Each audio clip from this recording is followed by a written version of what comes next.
Evening everyone.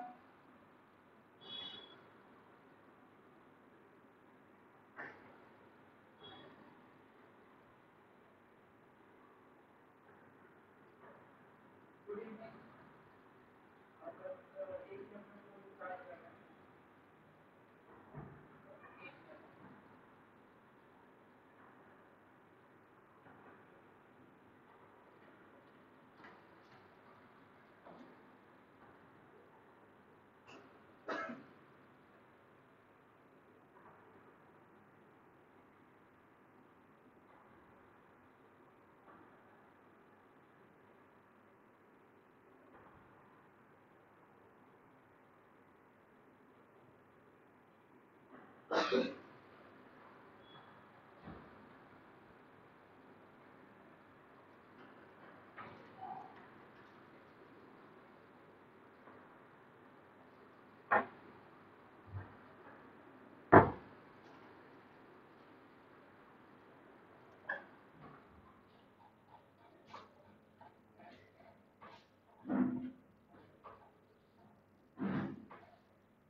Current affair के notes आपको Telegram पे मिल जाएंगे।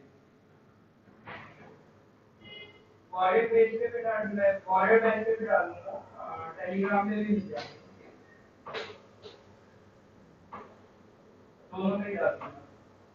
हाँ जी, तो गुड इवनिंग एवरीवन। तो चलिए, ऑलरेडी आज अपन थोड़ा सा लेट हो गए, तो ज्यादा आपका टाइम वेस्ट ना करते हुए जल्दी स्टार्ट करते हैं, ठीक है, आज का सेशन। तो बेसिकली अपन जुलाई का करंट अफेयर्स करते आ रहे थे, 3 पार्ट कर लिए थे, आज चौथा पार्ट करेंगे। लेकिन मैक्सिमम जितने भी पॉसिबल क्वेश्चन होंगे करंट अफेयर्स का अपन करेंगे, ठीक है। जब एग्जाम चल रहा था स्क्रीनिंग वाला, तब हमारे पास कंस्ट्रेंट थे भाई इतने टाइम में हमें कंप्लीट करना है, बट ऑलरेडी जनवरी टू जून का हम करंट अफेयर्स डिस्कस कर चुके हैं। जिन लोगों को देखना है वो रिकॉर्डेड लेक्चर्स पढ़े जनवरी टू जून के, वहां से रिलेट कर सकते हैं। उसके अलावा अपन जुलाई का कर रहे हैं, इसी तरह अगस्त का भी करेंगे, ठीक है।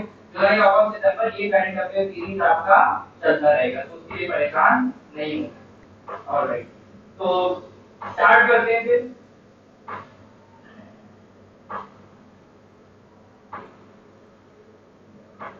पहला क्वेश्चन है 44 का। when you are in sorry to pronounce when you I लिया है, ये एक मीजो फाइटर है। when you I लिया है, आपका मीजो फाइटर है। सॉरी टू दैट, अगर मेरा प्रोनाउंसिएशन थोड़ा गड़बड़ है तो हमारी लैंग्वेज के हिसाब से एक टिपिकल वर्ड पड़ता है। तो recently found in Mizoram is a species of which among the following, ठीक है। So इसके किस स्पीशीज है? Spider, butterfly, snake, lizard. Voice clear नहीं है?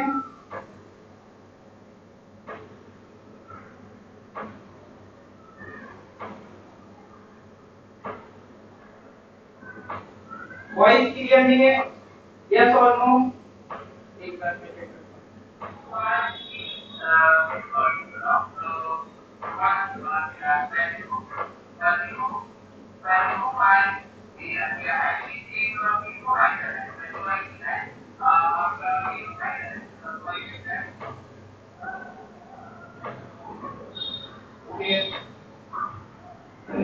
वॉइस तो आ रहा है, बस शायद थोड़ा सा ईगो ज्यादा है, ठीक है। आज का सेशन कर लेते हैं, इसके बाद हम देखते हैं इसमें क्या कर सकते हैं, ठीक है। आज का सेशन कर लीजिए, फिर इसके बाद देखते हैं, ठीक है।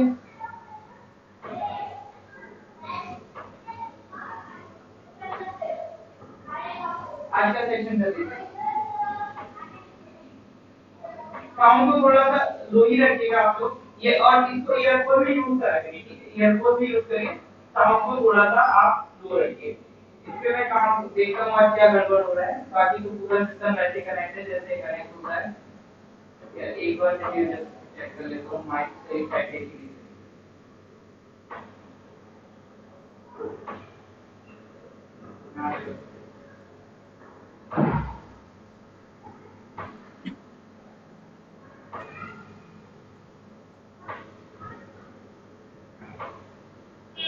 अभी देखिए, अभी सही हो गया होगा साउंड, ठीक है।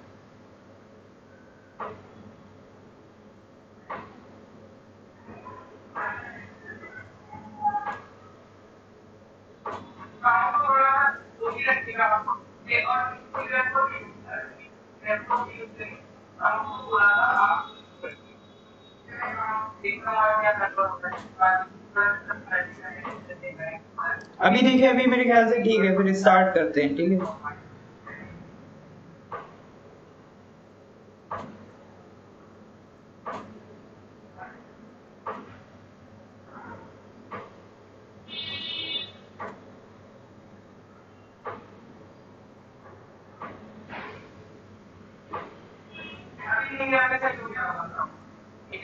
अभी ठीक है, तो बताइए। ऑलराइट, ठीक है, फिर स्टार्ट करते हैं। तो बताइए, ये रिसेंटली जो स्पीसी पाई जाती है, किसकी स्पीसी है ये? तो टार्जोराम बोल रहे हैं, टार्जोराम बोल रहे हैं डी। डी होगा।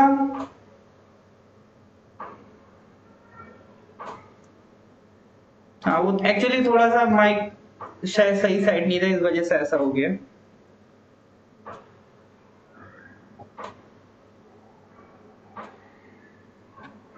ऑलराइट, हाँ, तो ये स्पीसी है आपका स्नेक का, ठीक है। ये एक नॉन वेनोमिनस स्नेक है, ठीक है, मतलब जहरीला नहीं है, नॉन वेनोमस एक स्नेक है, उसका स्पीसी है, जो अभी रिसेंटली कहाँ मिला है? मिजोरम में। तो नॉर्थ ईस्ट स्पेसिफिक था, इसीलिए ये क्वेश्चन करना हमारे लिए जरूरी है। चलिए, इसके बाद नेक्स्ट क्वेश्चन पे आते हैं। Question number 2, correct answer is A, snake. ये यहाँ पे सी कर लेंगे, ठीक है। Correct answer is snake, snake की स्पीसी है। Who has been appointed as a brand ambassador of Khadi paint? अभी रिसेंटली खादी पेंट का ब्रांड एम्बेसडर किसे बनाया गया?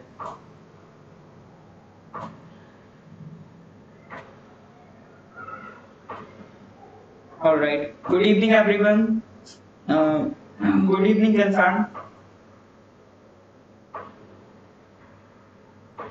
तो मैं पूछ रहा हूँ, खादी पेंट का ब्रांड एम्बेसडर अभी किसे बनाया गया? नरेंद्र मोदी जी, नितिन गडकरी, पीयूष गोयल, संतोष गंगवार, बताइए। अभी ये काफी न्यूज में था, एक नया पेंट लॉन्च कर रहे हैं, खादी पेंट, खादी प्राकृतिक पेंट, ठीक है।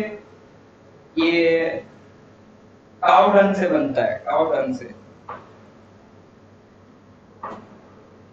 क्या लगा रहे हैं आप लोग?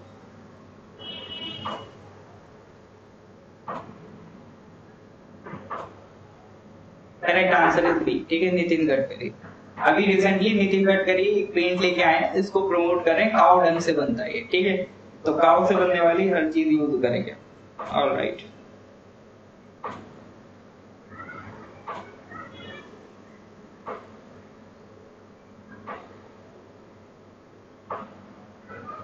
वॉरियर बैच का जो क्लास होता है, ठीक है, ये जो करंट अफेयर्स वाला क्लास है, ये सबके लिए कॉमन है, ठीक है। ये जो करंट अफेयर्स का क्लास है, ये सबके लिए कॉमन है, इधर आप you are from warrior batch और एनी अदर स्टूडेंट, ठीक है, सबके लिए कॉमन है। बाकी जो क्लासेस है वो उनके रेस्पेक्टेड ग्रुप्स में है, जैसे आप मैथ्स का क्लास मैथ्स के ग्रुप में होगा, इंग्लिश का क्लास इंग्लिश के प्राइवेट ग्रुप में, और जीके का क्लास जीके के प्राइवेट ग्रुप में होगा, ठीक है। ये वाला आपका जो क्लास चल रहा है, ये एक कॉमन क्लास है सबके लिए। तो अगर आप वॉरियर बैच के स्टूडेंट हैं, तो आपका व्हाट्सएप में आप ग्रुप में जाइए, व्हाट्सएप ग्रुप में आपको लिंक मिल जाएगा सारे लेक्चर्स का, ठीक है। ऑलराइट, तो correct answer is Nitin Gadkari.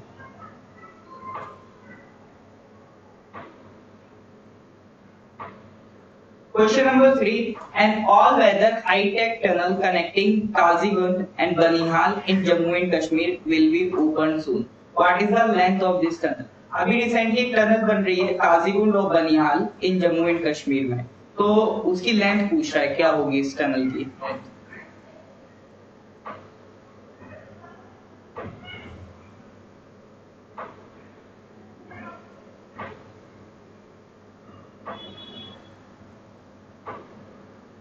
Tunnel की लेंथ बताइए।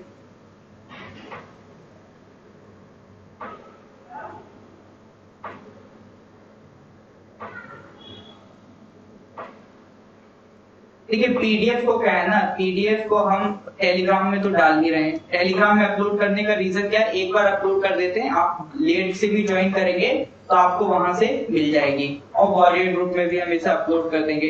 वॉरियर ग्रुप में अपलोड करने का रीजन है कि वहां पर हमारे स्टूडेंट फिक्स है, कोई नया स्टूडेंट ऐड नहीं होना है, उनके हिसाब से बैचेस बने, तो एक बार पीडीएफ अपलोड हो जाएगी, फिर उसके बाद उन्हें हमेशा ग्रुप से मिल जाएगी। दोबारा उन्हें अगर चाहिए होगी तो टेलीग्राम पे सबके लिए अवेलेबल रहेगी। ये ऐसा इसलिए कर रहे हैं, बाकी ग्रुप्स में जो पीडीएफ नहीं जा रही उसका रीजन ये है क्योंकि एक बार अपलोड कर देते हैं तो दोबारा स्टूडेंट कोई नया ऐड होता है उसको पीडीएफ नहीं मिलती है, या पुरानी स्टूडेंट की पीडीएफ मिस हो गई, तो कई बार 50-60 क्वेरीज तो ऐसी आ जाती है, किसी मंथ का पीडीएफ चाहिए, किसी डेट का पीडीएफ चाहिए, तो वो एक हेक्टिक टास्क हो जाता है, क्योंकि अगर हम सिर्फ पीडीएफ देने में ही टाइम निकाल देंगे तो फिर पढ़ाएंगे कब। तो इसीलिए उसके लिए हमने टेलीग्राम चैनल बना दिया है। टेलीग्राम पे आपको आराम से पीडीएफ मिल जाएगी, आप जितनी बार चाहें उतनी बार डाउनलोड कर सकते हैं, ठीक है। तो आराम से अगर टेलीग्राम पे करिए। हाँ, तो करेक्ट आंसर क्या है, 8.5 kilometre. Correct answer is 8.5 kilometre. Question number 4. Which app has been launched by Ministry of Fisheries, Animal Husbandry and Dairying for Indian aqua farmers? Ministry of Fisheries, Animal Husbandry and Dairying for Indian aqua farmers. कौन सी app launch की है?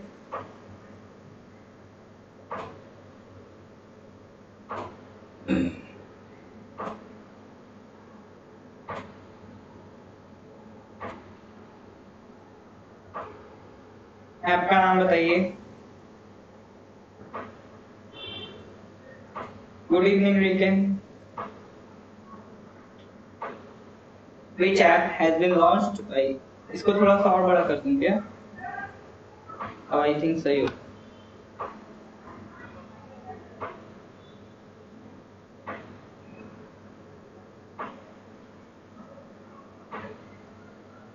Which app has been launched by Ministry of Fisheries?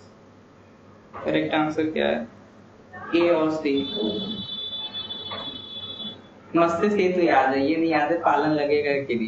Correct answer is ए, ठीक है, ये correct answer A है, मत्स्य सेतु app है, ठीक है। Correct answer is A. अच्छा ये बता दीजिए, ये जो मिनिस्ट्री है, ministry of fisheries, animal husbandry and dairying for Indian aqua farmers, तो ये मिनिस्ट्री के मिनिस्टर कौन है? फिशरीज मिनिस्ट्री के मिनिस्टर कौन है बताइए? फिशरीज मिनिस्ट्री के मिनिस्टर कौन है?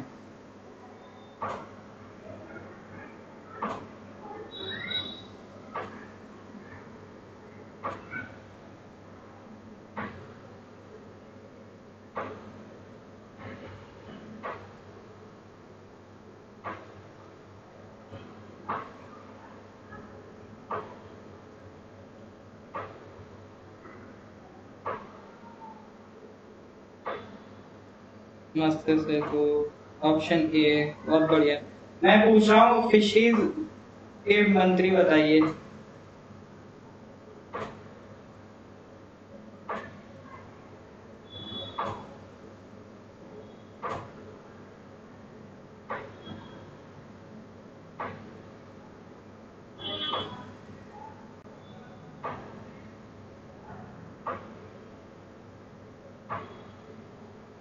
बहुत बढ़िया। मंत्री का नाम है मिस्टर पुरुषोत्तम रूपाला, ठीक है। माननीय मंत्री पुरुषोत्तम रूपाला जी इसके मंत्री हैं, बहुत सही।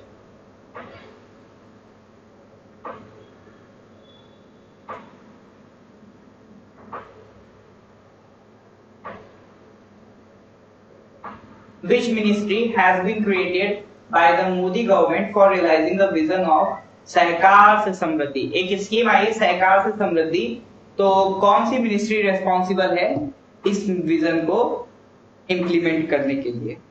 तो सहकार से समृद्धि विजन को इम्प्लीमेंट करने के लिए रिसेंटली गवर्नमेंट ने एक मिनिस्ट्री बताई है, तो आपको क्या बताना है? मिनिस्ट्री का नाम बताना है, सहकार से समृद्धि। क्या ऑप्शंस लगा रहे हैं आप लोग इसमें?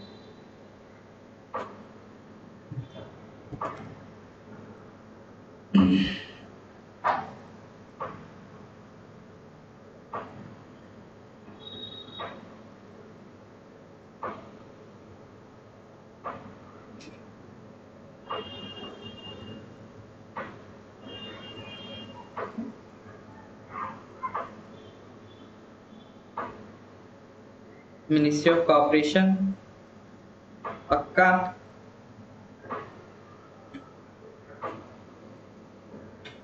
बहुत बढ़िया। तो मिलते जुलते नाम लिखे हैं, ठीक है, तो ये क्वेश्चन थोड़ा सा आपको बहका सकता है। क्यों? क्योंकि इसमें नाम बहुत ज्यादा मिलते जुलते हैं। Ministry of cooperative and prosperity, ministry of corporation, ministry of cooperative and ministry of Sahakar. Correct answer is ministry of corporation. अच्छा, मंत्री कौन है इसके? मिनिस्टर कौन है? सहकार का मतलब होता है कॉर्पोरेशन, ठीक है, सहकार का मतलब होता है कॉर्पोरेशन। समृद्धि का मतलब होता है प्रोस्पेरिटी। क्या प्रोस्पेरिटी कैसे लेके आएंगे? कॉर्पोरेशन से लेके आएंगे। मतलब प्रोस्पेरिटी मतलब बहुत अच्छा माहौल, खुशी का माहौल, अच्छे दिन, ठीक है, मोदी जी जो कहते हैं अच्छे दिन, तो वो समृद्धि मतलब अच्छे दिन। तो कॉर्पोरेशन से प्रोस्पेरिटी लेके आना है, तो इसके लिए एक मिनिस्ट्री बनाई गई है, ministry of corporation. Actually ministry of corporation deal ही करती है कोऑपरेटिव सोसाइटीज से। कोऑपरेटिव सोसाइटीज क्या होती हैं? ऐसी ऑर्गेनाइजेशन होती है जिसमें एक बॉस नहीं होता है, जितने मेंबर्स होते हैं सब बॉस होते हैं, तो वो कहलाती है कोऑपरेटिव सोसाइटी। तो उनको रेगुलेट करने के लिए कोऑपरेटिव सोसाइटी का एग्जांपल सबसे बेस्ट होता है अमूल। अमूल एक कोऑपरेटिव सोसाइटी है, आनंद मिल्क यूनियन लिमिटेड। तो कोऑपरेटिव सोसाइटीज के जो मिनिस्ट्री है, मिनिस्ट्री ऑफ कॉर्पोरेशन, ये रिसेंटली अभी नई बनी है जुलाई के मंथ में। तो इसमें आपको बताना है मंत्री कौन है इसके, मिनिस्ट्री ऑफ कॉर्पोरेशन के मंत्री कौन है। बहुत बढ़िया, Amit Shah is the minister. इसके मंत्री कौन है? Amit Shah. Alright, next question पे आते हैं। India is building a mega ISRO ground station in which ASEAN countries. India is building a mega ISRO ground station. कहां पर बिल्ड कर रहे हैं? मेगा इसरो ग्राउंड स्टेशन किसके लिए बिल्ड कर रहे हैं? आसियान कंट्रीज के लिए बिल्ड कर रहे हैं, ठीक है। तो किस कंट्री में कर रहे हैं? Malaysia, Bruny, Vietnam, Philippines. अब उम्मीद है जिन लोगों ने वो मैप वाली क्लासेस करी होंगी उनको ये कंट्रीज विजिबल हो रहे होंगे, उनको फील आ रहा होगा हाँ मलेशिया कहाँ पड़ा था, ब्रूनी कहाँ पड़ा था, वियतनाम कहाँ पड़ा था, फिलीपींस कहाँ पड़ा था। भूल रहे हो तो बताओ, फिर से प्रैक्टिस कराएं, ठीक है। तो ये फायदा होता है आपका मैप प्रैक्टिस करने का। तो जिन्होंने पढ़ रखा है उनको आइडिया लग रहा होगा कि हाँ मलेशिया, ब्रूनी, वियतनाम, फिलीपींस ये सब पड़ी हुई जगह है, ठीक है।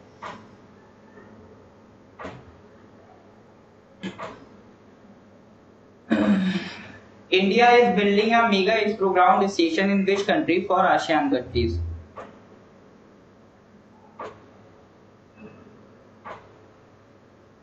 आंसर बताइए।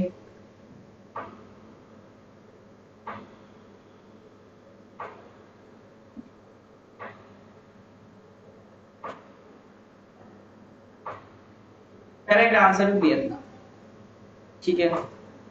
अच्छा, वियतनाम की कैपिटल बता दीजिए। Correct answer is Vietnam. आप क्या बताएंगे? वियतनाम की कैपिटल। कैपिटल बताइए वियतनाम की। मैं वेट कर रहा हूं कैपिटल के लिए।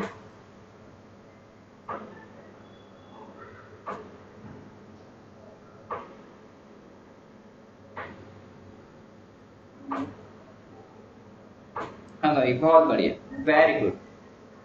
वियतनाम की कैपिटल इज हनोई, बहुत अच्छे। अब एक बार आसियान कंट्रीज का मैप देख लीजिए। ये आपका आसियान ग्रुपिंग है पूरा, ठीक है।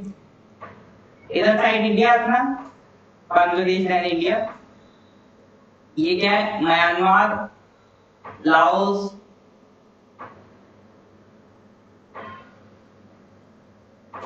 थाईलैंड, कंबोडिया, ये रहा वियतनाम, ठीक है। ये वाले कुछ प्रैक्टिस करे थे हमने कंट्रीज। फिर इसी से जुड़ा देखो हमने कहा था कि ये कौन सा कंट्री है? ये थाईलैंड है। तो थाईलैंड से बॉर्डर शेयर करता है मलेशिया, ठीक है। मलेशिया को हमने दो पार्ट में पढ़ा था, ये ईस्ट मलेशिया, ये वेस्ट मलेशिया। हमने कहा था देखो ईस्ट मलेशिया में एक छोटा सा कंट्री लगा हुआ है ब्रूनी, और वेस्ट मलेशिया के नीचे एक छोटा सा कंट्री है सिंगापुर, और ये वाला जितना पार्ट है ये किसका है? इंडोनेशिया। इधर एक छोटी सी कंट्री ईस्ट तिमोर भी है, बट ईस्ट तिमोर आसियान का मेंबर नहीं, तो उसे नहीं मेंशन किया है। और ये कौन सी कंट्री? फिलीपींस। तो ये सारी कंट्रीज किसका पार्ट है? आसियान का। 10 कंट्रीज हैं जो आसियान का पार्ट है। आसियान का हेडक्वार्टर बता सकते हैं? आसियान का हेडक्वार्टर और फुल फॉर्म?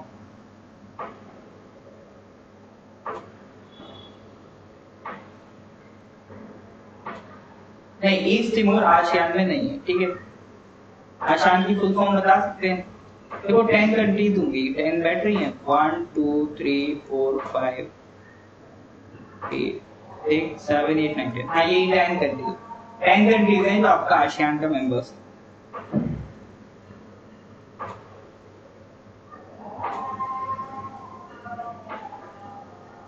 डेट ड्रिवन आपको देखिए, रफ्तार का सीन ऐसा होता है, हमें सबको लेके चलना होता है, ठीक है। ऐसे स्टूडेंट जो स्लो समझते हैं उनको भी लेके चलना होता है, और जो लोग तेज समझते हैं उन्हें भी लेके चलना होता है। तो उसी के हिसाब से ये हम अपनी स्पीड बैलेंस करते हैं, ठीक है। हो सकता है आपके लिए बहुत कॉमन सी चीजें हो, लेकिन कई स्टूडेंट्स हैं जिनके लिए कॉमन सी चीजें नहीं होती, पहली बार पढ़ती, तो उनको भी लेके चलना पड़ता है। इसीलिए हमारा ये स्पीड मेंटेन है, ठीक है। क्योंकि अगर फिर हम रफ्तार पे आ गए तो आप पीछे रह जाएंगे, इसलिए नहीं रफ्तार पकड़ते हैं। चलिए फिर वापस आते हैं। आंसर वियतनाम था। Health Ministry has launched which information video series on its social media platform? ठीक है, अभी रिसेंटली हेल्थ मिनिस्ट्री ने एक वीडियो सीरीज लॉन्च की है कोरोना से रिलेटेड, लोगों को अवेयर करने के लिए कि वैक्सीनेशन से क्या फायदा होता है, आप कोरोना के टाइम पे क्या क्या कर सकते हैं, किस तरह से कोरोना के लिए प्रिवेंशन ले सकते हैं। तो इस तरह की इंफॉर्मेशन वीडियो सीरीज उन्होंने अपने प्लेटफॉर्म पे चलाई है। तो वो वीडियो सीरीज का नाम पूछ रहा है, क्या नाम है? कोविड शिक्षा, कोविड ज्ञान, कोविड गुरुकुल या पाठशाला?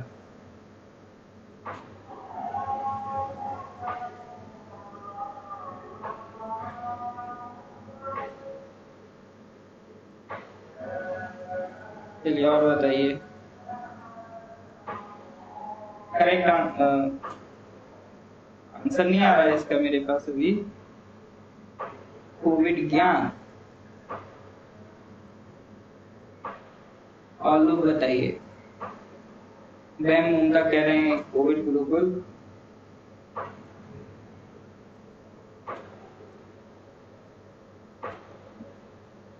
चलिए, correct answer is COVID Gurukul, ठीक है। Correct answer is COVID Gurukul.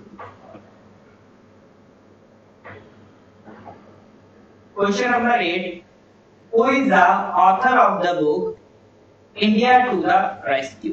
ठीक है, इंडिया टू द रेस्क्यू का ऑथर कौन है ये बताना है।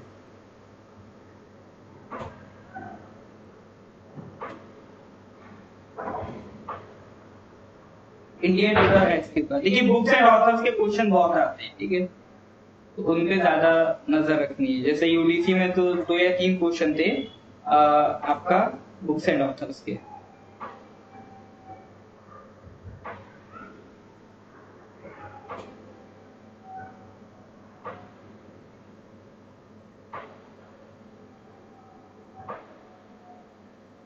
BAC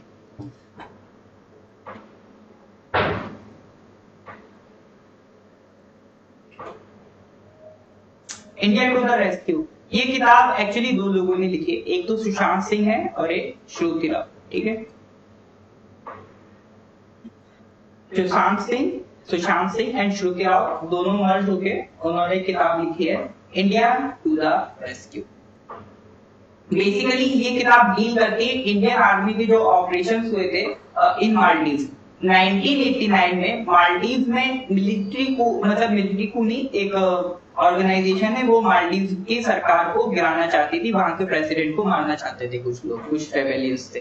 तो उनको जब मालदीव की सरकार को खबर मिली कि इस तरह से अटैक होने वाला है हम पे, तो उन्होंने इंडिया फोन किया।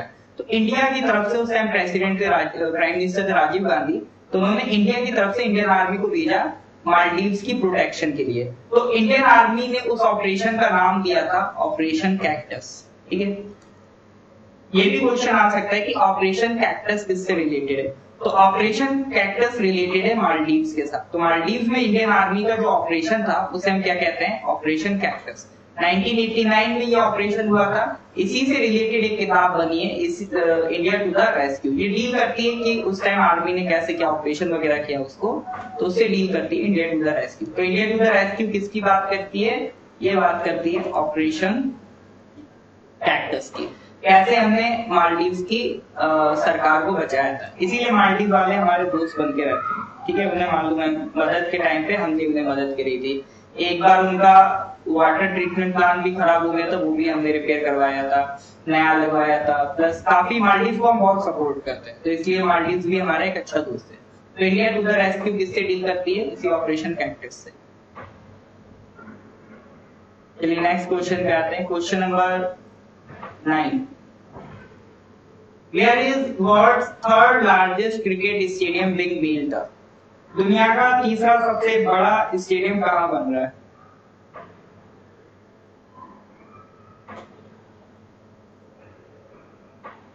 हाँ बिल्कुल डे ड्रीमर, आप लोग देखिए जितना कमेंट में इसको टाइप वाइप कर लेंगे ना, उतना और आपको पक्का हो जाएगा। अगर कमेंट में भी लग रहा आलस हो रहा है तो आपके पास कॉपी होगा, कॉपी पे लिख लीजिए, लेकिन इसको लिखते ही करा करिए, तो उससे क्या है ना, अलर्टनेस भी बनी रहती है और चीजें भी जल्दी याद होती हैं।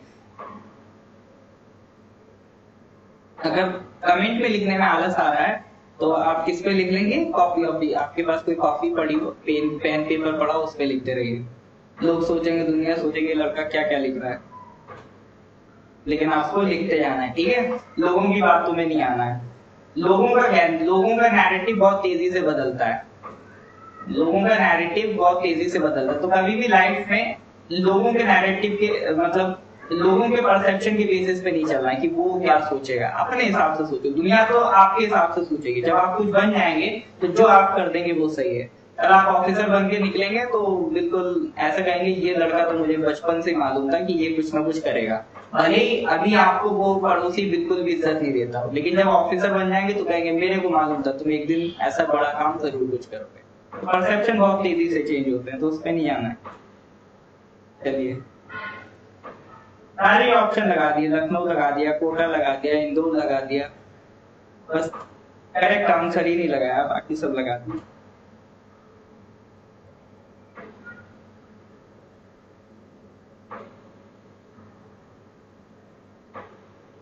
लखनऊ लगाया तो लखनऊ में कहाँ अभी बन रहा है, जयपुर में बन रहा है, ठीक है। Correct answer is C, Jaipur में।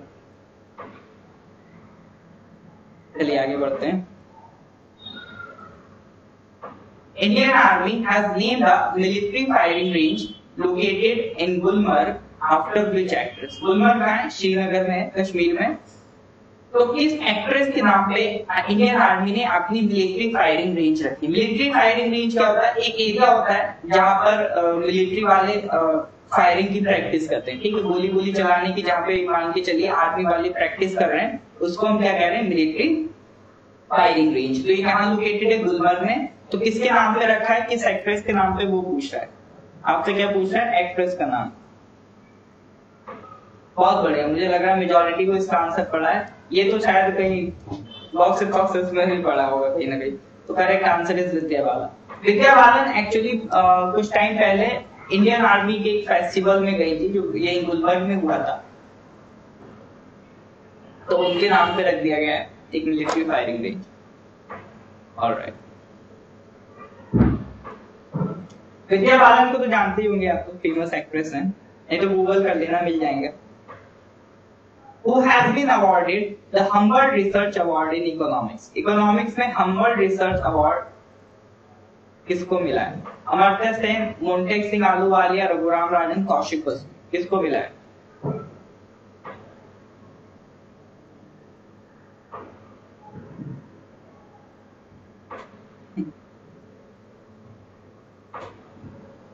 Who has been awarded the Humboldt Research Award in Economics?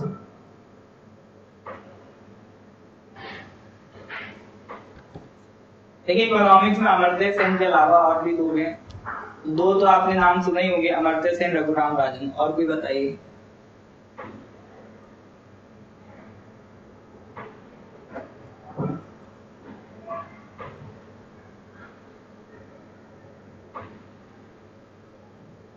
Alright, Kaushik Basu, correct answer is Kaushik Basu. ये हम्बल्ट रिसर्च अवार्ड कौन देता है? एक ऑर्गेनाइजेशन है जर्मनी की, ठीक है। ये अवार्ड कौन देता है? जर्मनी की फाउंडेशन है, वो देती है ये अवार्ड, हम्बल्ट रिसर्च अवार्ड। किसको देती है? साइंस टेक्नोलॉजी की फील्ड में कोई जर्मनी के बाहर के जो लोग हैं जो इसमें काम कर रहे हैं साइंस टेक्नोलॉजी की फील्ड में, तो उनको ये अवार्ड मिलता है। तो इकोनॉमिक्स की कैटेगरी में किसको मिला है? कौशिक बसु। कौशिक बसु इंडिया के जाने माने इकोनॉमिस्ट हैं, चीफ इकोनॉमिक एडवाइजर भी रह चुके हैं हमारे, मतलब सब भारत सरकार के। Correct answer is Kaushik Basu. Next question number 12, the first unit of मैत्री पावर प्रोजेक्ट। मैत्री पावर प्रोजेक्ट हम किसके साथ कर रहे हैं? ठीक है, जहां भी मैत्री वर्ड दिखे तो समझ जाना बांग्लादेश के साथ डील कर रहे हैं। At which place in Bangladesh will be commissioned in December 2021? Actually एक मैत्री पावर प्लांट लगा रहे हैं, थर्मल पावर प्लांट लगा रहे हैं बांग्लादेश में, ठीक है। तो वो किस जगह पर लग रहा है बांग्लादेश में? सोनाटोला, लालपुर, काजीपुर या रामबन? तो आपको जगह बतानी है। आपको क्या बताना है?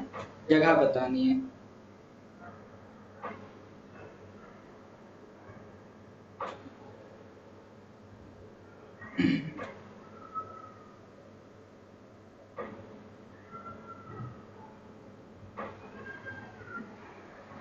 करेक्ट आंसर क्या होगा?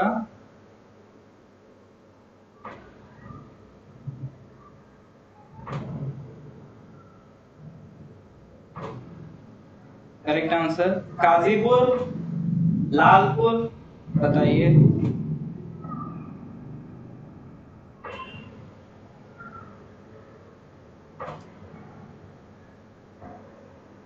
करेक्ट आंसर इज डी, ठीक है, Rampal. Correct answer is D, Rampal. मैत्री, मैत्री वर्ड जहां दिखे समझ जाना कुछ बांग्लादेश के साथ ही प्रोजेक्ट चल रहा है। तो मैत्री पावर प्रोजेक्ट एक तरीके का क्या है? थर्मल पावर प्लांट है। मैत्री थर्मल पावर प्लांट किसके साथ मिलके लगा रहे हैं? इंडिया के साथ मिलके लगा रहे हैं। अब इंडिया में ऐसा तो है नहीं मोदी जी रोज जाते हो मदद करने के लिए, तो इंडिया की एक ऑर्गेनाइजेशन इन्वॉल्व है इसमें, एक पीएसयू इन्वॉल्व है। कौन है? एनटीपीसी, ठीक है, NTPC, national thermal power corporation. NTPC और मैत्री थर्मल पावर प्लांट ये दोनों मिलके एक प्लांट लगा रहे हैं। कहां पर? बांग्लादेश में। किस जगह लगा रहे हैं? रामपाल नाम की जगह पर, ठीक है, तो याद रखिएगा।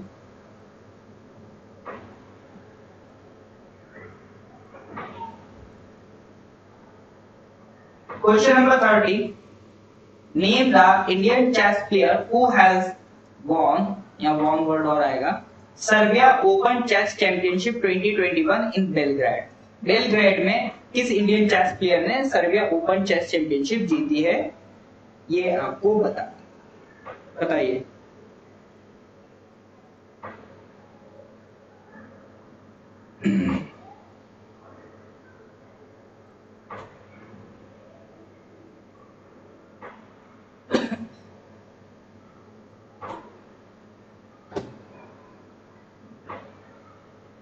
Name the Indian chess player who has won Serbia Open Chess Championship 2021 in Belgrade.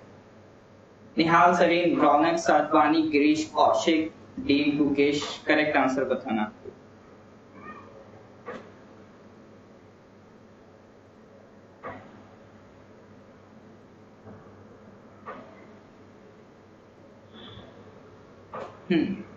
Correct answer is Nihal Sarin, ठीक है, निहाल सरीन।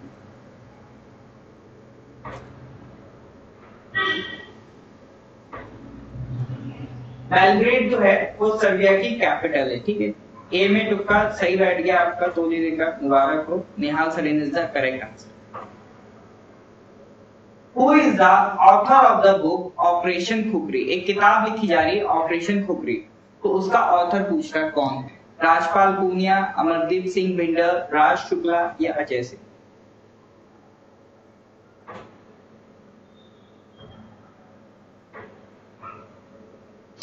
नहीं सांगलीला जी 2019-20 के चक्कर में नहीं पड़ी है, अभी रिसेंट वाला देखिए, ठीक है। जनवरी से जून जुलाई, जनवरी से ही स्टार्ट कर दीजिए, क्योंकि जनवरी से जून है, फिर जुलाई भी हो जाएगा, और अक्टूबर में आपका एग्जाम है तो सितंबर तक करके जाइए, ठीक है। तो जुलाई, अगस्त, सितंबर, ये 3 महीने, उसके अलावा जनवरी से जून, तो 9 मंथ्स का ऑलरेडी आपका करंट अफेयर्स हो रहा है, ठीक है। तो इससे पीछे जाने का कोई खास फायदा होगा नहीं, क्योंकि बर्डन आप बढ़ा देंगे और तुम्हें तो उतना करने का जरूरत नहीं है, जनवरी से फोकस करिए।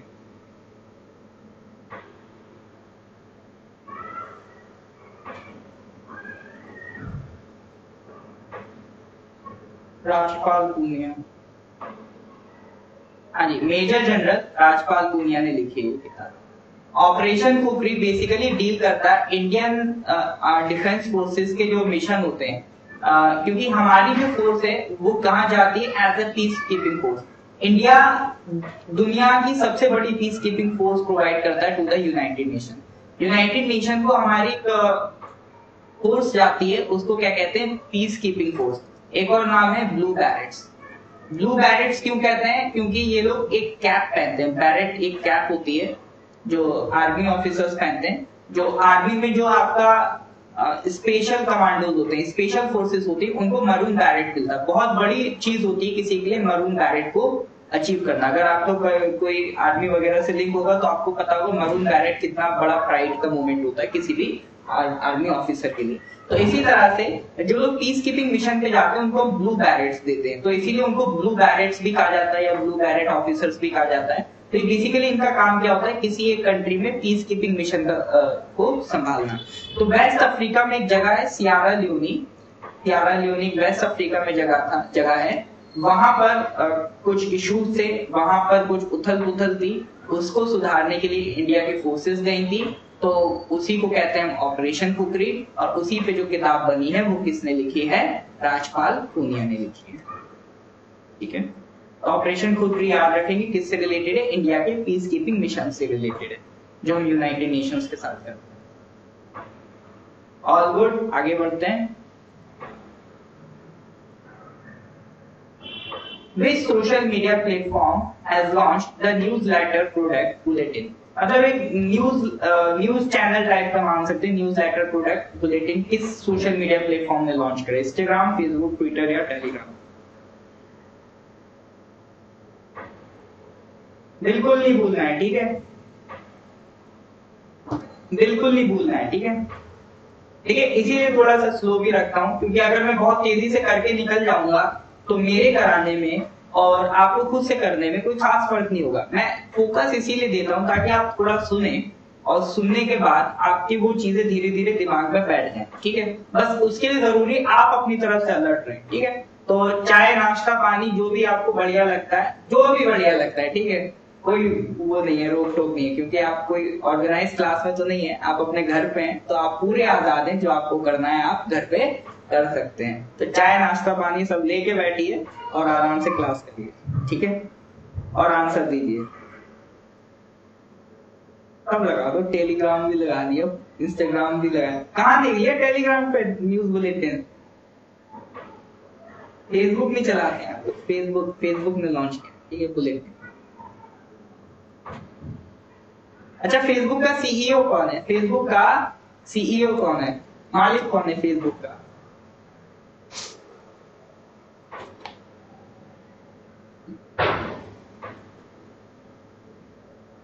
इधर वो तो खूब याद कर लिया, क्या कहते हैं, अमेज़न का, फेसबुक का बताइए।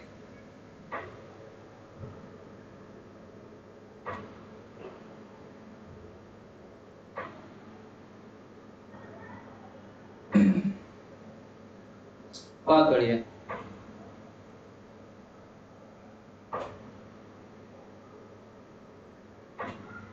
Mark Zuckerberg.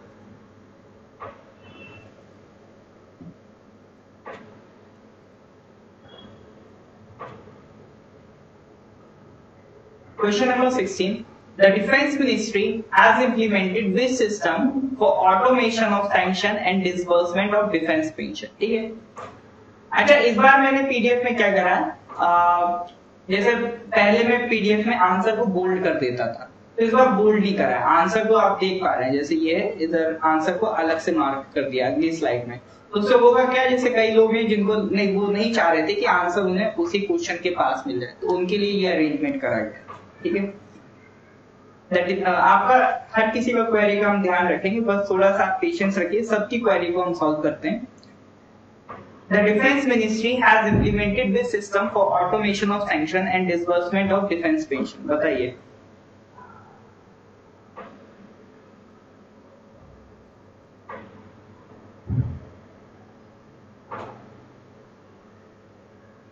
अमेज़न कैंडी जैसी, ये तो रटी गया है जरा हाल फिलहाल लोगों को। कई कोचिंग ने तो इसको ऐसे पढ़ाया जैसे अगले एग्जाम में बिल्कुल एग्जामिनर यही पूछने वाला है। कई बार एग्जामिनर शातिर होते हैं, वो मजे लेने के लिए क्या करेंगे, अमेज़न का नहीं पूछेंगे, ऐसे सीईओ पूछ लेंगे, फेसबुक का पूछ लेंगे, ट्विटर का पूछ लेंगे। अब बताओ।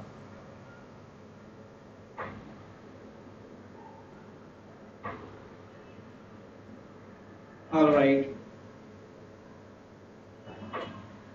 the defense ministry has implemented this system for automation of sanction and disbursement of defense pension। बताइए स्पर्श। हाँ, इस सिस्टम का नाम क्या है? स्पर्श। बेसिकली स्पर्श है क्या?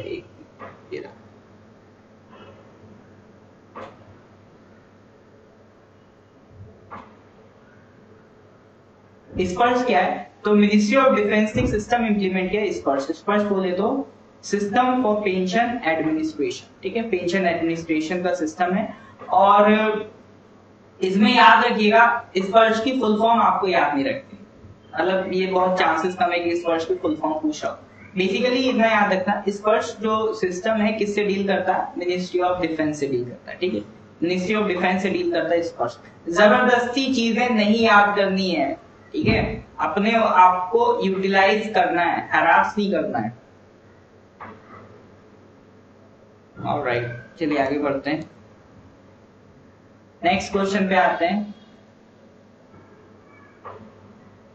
मेघधातु reservoir project seen in the news recently is proposed to build on which river. ये क्वेश्चन पहले भी आ चुका है, ये न्यूज में बना रहता है। एक दो स्टेट्स के बीच में वाटर डिस्प्यूट है, तो उससे रिलेटेड एक ये बना ही रहता है न्यूज में। तो आपको बताना मेघधातु रिजर्वॉयर प्रोजेक्ट किस नदी पे बना है। ये कई बार आ चुका है, ये तो रट जाना चाहिए, मेघधातु वाला तो रट जाना चाहिए, कई बार आ चुका है।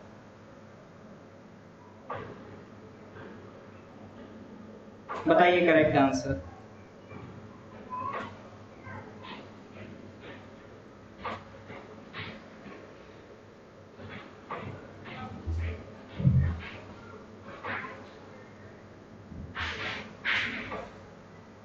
मेघधातु रिजर्वॉयर प्रोजेक्ट कहां बना है? बहुत बड़े कावेरी नदी पे बना, ठीक है, कावेरी। अच्छा, कावेरी भी लिख देते हैं, ठीक है, कई लोग पूछते हैं, दोनों एक ही चीज है, ठीक है, कावेरी लिख दे, ये कावेरी, दोनों ही करेक्ट होंगे, ठीक है, दोनों ही करेक्ट है। अच्छा, इसका ओरिजिन बता सकते हैं, इस नदी का ओरिजिन कहां से? मेनली ये दो स्टेट से पास करती है, कर्नाटका एंड तमिलनाडु। और जो मेघधातु प्रोजेक्ट है वो कर्नाटका में बन रहा है, तो इससे इशू किसको हो रहा है? तमिलनाडु को हो रहा है। तो ऑरिजिनेट तो कर्नाटका से हो रही है, लेकिन कर्नाटका में किस पहाड़ से हो रही है ये ऑरिजिनेट, वो पूछा। शांति तालुम भैया, कावेरी आंसर। मैंने क्या पूछा? कावेरी रिवर का ओरिजिन बताइए। आया नहीं आंसर, लग रहा गूगल हो रहा है। बहुत बढ़िया, साइन लीला जी ने बढ़िया आंसर दिया, ब्रह्मागिरी हिल्स इन कर्नाटक, ठीक है।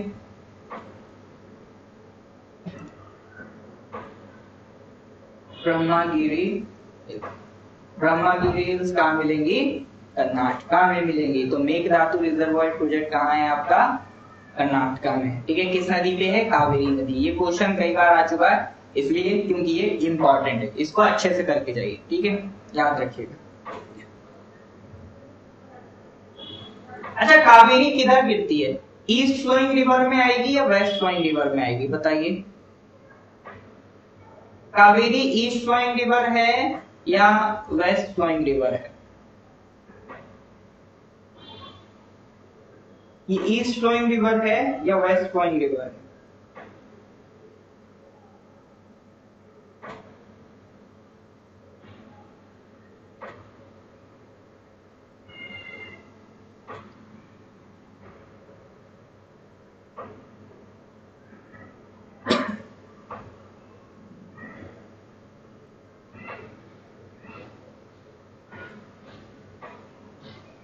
बहुत बढ़िया, ये कैसी रिवर है? East flowing.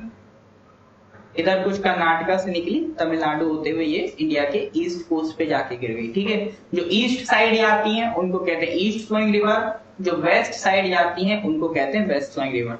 तो कावेरी कैसी नदी है? Kaveri is a east flowing river. ठीक है, कावेरी कैसी नदी है? ईस्ट फ्लोइंग रिवर है।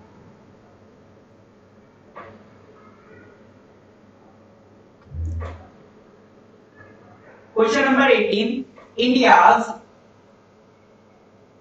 second longest Ganga expressway is set to commence by September 2021. What is the length of this express? बताइए, 450 किलोमीटर, 234, 594 या 654? तो क्या है इस एक्सप्रेसवे की length? India second longest Ganga expressway.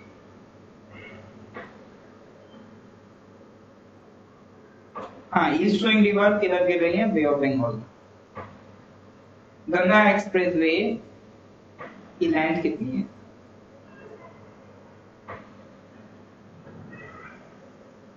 ये सेकंड लॉन्गेस्ट एक्सप्रेसवे बनने वाला इंडिया का।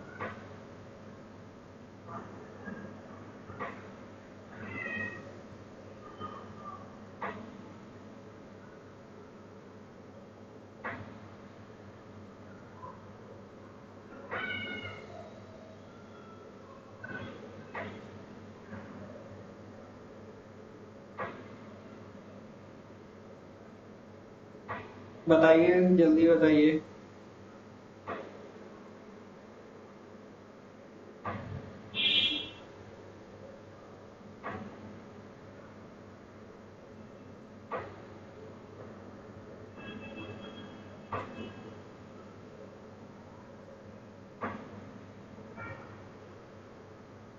भैया इसकी लेंथ है 594 किलोमीटर। ठीक है, लॉन्ग सेकंड लॉन्गेस्ट होगा ये रहा। इसको मैं थोड़ा सा जूम कर देता हूँ।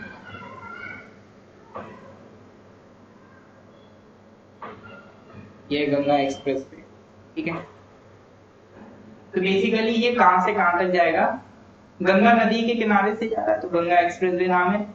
एक जगह दिख रही है मेरठ, दूसरा कलर यूज करता हूँ और अच्छे से दिखे।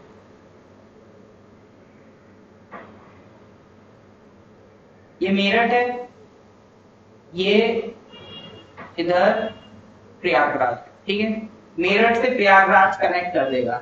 अभी मेरठ से प्रयागराज को मेरठ से ये प्रयागराज कनेक्ट कर देगा। और दिल्ली से मेरठ भी एक एक्सप्रेसवे बन रहा है। इधर दिल्ली से आगरा, आगरा से लखनऊ, ये भी एक पूरा एक्सप्रेसवे है। ठीक है, तो कई सारे एक्सप्रेसवे यूपी में काम बहुत तेजी से चल रहा है। तो एक और नया एक्सप्रेसवे बन रहा है, गंगा एक्सप्रेसवे। तो ये बिल्कुल किसको कनेक्ट करेगा? मेरठ से प्रयागराज। तो याद रखिएगा, गंगा एक्सप्रेसवे किस स्टेट में मिलेगा आपको? यूपी में मिलेगा। ठीक है, मतलब एक्सप्रेसवे का क्वेश्चन आया तो तुक्का लगा देना है यूपी पे। ठीक है, यूपी सही हो जाएगा। चलिए आगे बढ़ते हैं। क्वेश्चन नंबर 18 हो गया, 594 kilometre. Question number 19, who is the author of the book pregnancy Bible? ठीक है, who is the author of the book pregnancy Bible?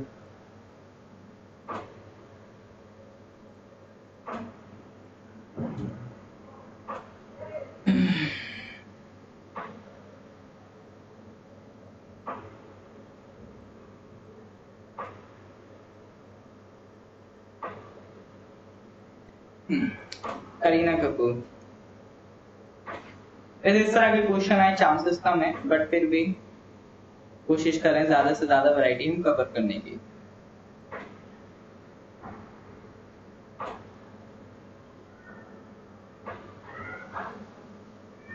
The first edition of the Indo-Pacific, ठीक है स्पेलिंग गलत है, Indo-Pacific Business Summit was organized by which organization in partnership with External Affairs Ministry? Affairs की भी spelling गलत है, I will correct it. Final PDF में corrections हो जाएंगे सारे। The first edition of the Indo-Pacific Business Summit was organized by which organization in partnership with External Affairs Ministry? बताइए, CII, FICCI, ASOCHAM या NASCOM? Indo Pacific business summit. Indo Pacific मतलब ये पूरे Indo Pacific region में एक business summit थी कि Indo Pacific countries जो हैं उनमें इकोनॉमिक कोलैबोरेशन कैसे बढ़ाया जाए, उनके आपस में इकोनॉमी की सिचुएशन कैसे सुधारी जाए। तो ये जो समिट थी ये एक्सटर्नल अफेयर्स मिनिस्ट्री, इंडिया की एक्सटर्नल अफेयर्स मिनिस्ट्री और एक ऑर्गेनाइजेशन दो ने मिलकर स्टार्ट करी थी। तो ये समिट किस ऑर्गेनाइजेशन के साथ मिलकर स्टार्ट करी गई थी? CII, फिक्की, ASOCHAM या नास्कॉम? करेक्ट आंसर बताओ।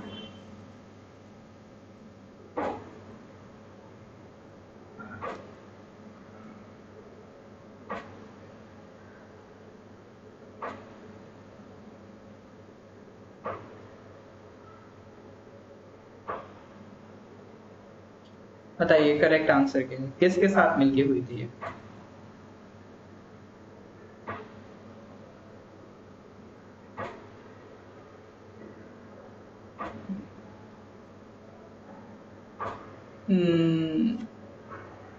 BCC ASOCHAM गैस कर रहे हैं।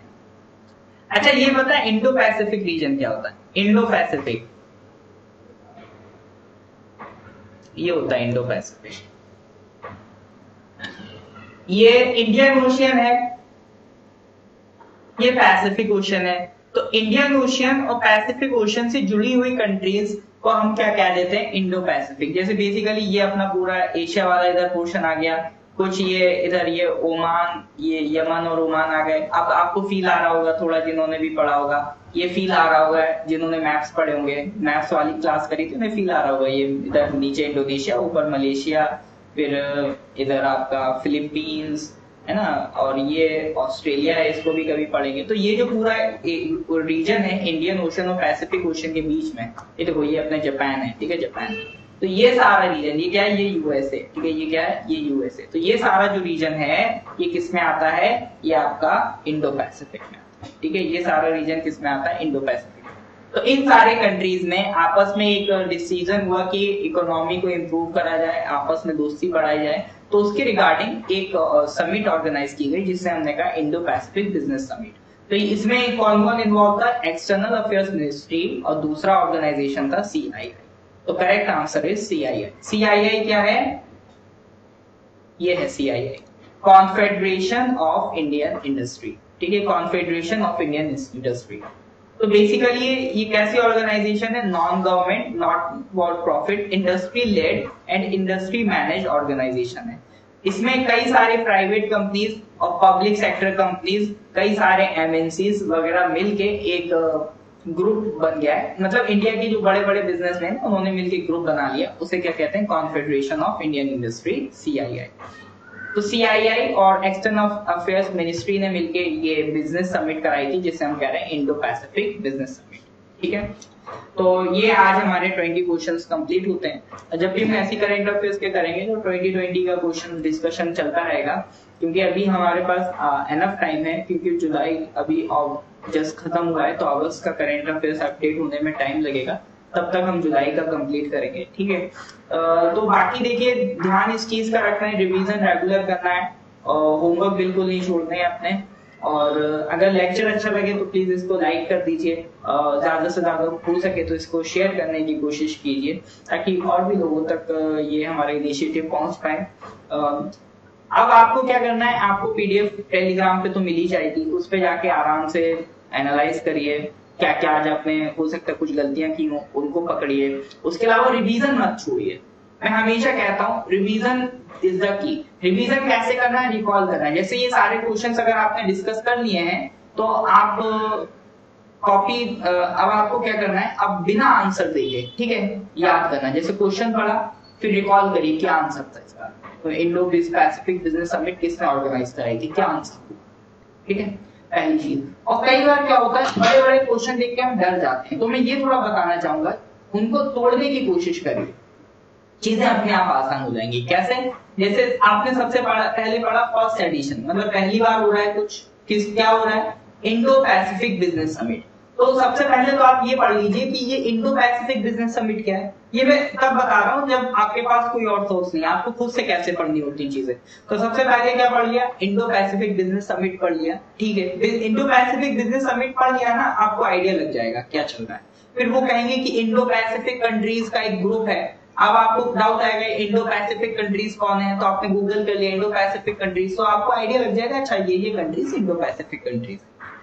फिर उसके बाद आपने पढ़ा अच्छा इन्होंने ऑर्गेनाइज जो की है समिट, किसने की ऑर्गेनाइज, तो एक तो एक्सटर्नल अफेयर्स मिनिस्ट्री ने की है, एक सीआईआई ने की है। अब आप गए एक्सटर्नल अफेयर्स मिनिस्ट्री तो सबको पता है, फॉरेन मिनिस्ट्री वो कहते हैं। अब आप गए एक बार सीआईआई के बारे में थोड़ा सा पढ़ लिया कि भाई सीआईआई क्या चीज होती है। तो इस तरह से चीजों को ब्रेक करके अगर पढ़ेंगे तो अपने आप वो आसान हो जाती है और लंबे टाइम तक उसे रिटेन कर पाएंगे। अब आप सोचें इसी को रट के चले आए सीआईआई तो एग्जाम में मजा नहीं आने वाला। और ये ऑफिसर लाइक एटीट्यूड बिल्कुल भी नहीं है। ऑफिसर लाइक एटीट्यूड होता है जो चीजों को समझ के करता है, ठीक है। तो आपको भी चीजें समझनी है और बेहतर तरीके से उनको परफॉर्म करना है। तो चलिए आज फिर यहीं पर खत्म करते हैं। Good night to everyone, bye.